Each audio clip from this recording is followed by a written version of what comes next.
বলো কি হয়েছে বলো। না না এখানে একজন পুলিশ নেই, এটা আমাদের ভাই। বলো তুমি পুলিশ।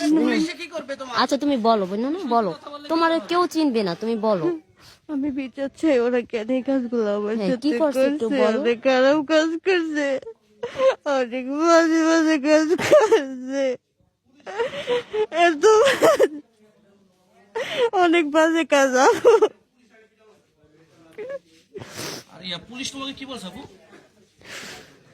তুমি ভয় পাইলা কেন, তুমি ভয় পাইলা কেন বলো, আমরা তোমার পাশে আছি। পুলিশ বলছে তোমাকে মারবে, নাকি বলে না মারিয়ে লেবো, আমি করলে কি এরা বলছে রাতকে মাইরা ফেলে, বেটা বলছে। জ্ঞানতে আমি জানি গেল।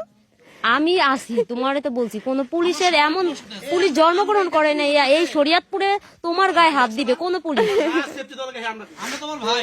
আরে তা কেমনে এই কাজগুলো করলো, সমাজ দেখছে না? আর তখন দেখতে পেরে দেখলো না, তখন তখন কেন করলো না আমারে? আমি কত সাহায্য চাইছিলাম ভাইয়া, মানে কমপক্ষে 10 জন তো হইবই। আমার অনেক মারছে, খারাপ কাজ করছে, মারছে আরো বেশি, খারাপ কাজ করতে বেশি মারছে। আমার একটা পুরুষ একটা মহিলা নেবে মারলে।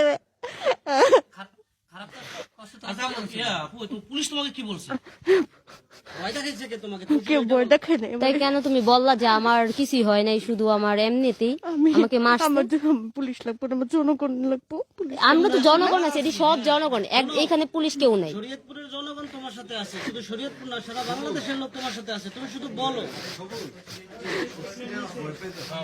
আরে ভয় পাইছে, ওরে ভয় দেখাইছে। তুমি আমাদের বোন বলো, পুলিশ কি তোমাকে কি বলছে? যদি জানতো আর ও যদি এটা বুঝতো, ওর পাশে আমরা তো কারা দাঁড়ায় আছি, তাহলে তো আর এত ভয় পেতো না। আমার কি মাইজে লইবে বলে আমি আছি তো বোন, আমি আছি বললাম তো, আমি তোমার বোন বললাম। নিয়ে যাবো, অনেক নিয়ে যাবো। আচ্ছা সেটা যদি না বাসায় নেওয়া লাগলে নিবো, সমস্যা নাই, বাসায় যদি নেওয়া লাগে সেটাও নিবো। আমাদের সব লোকজন থাকবে, সবাই আছে।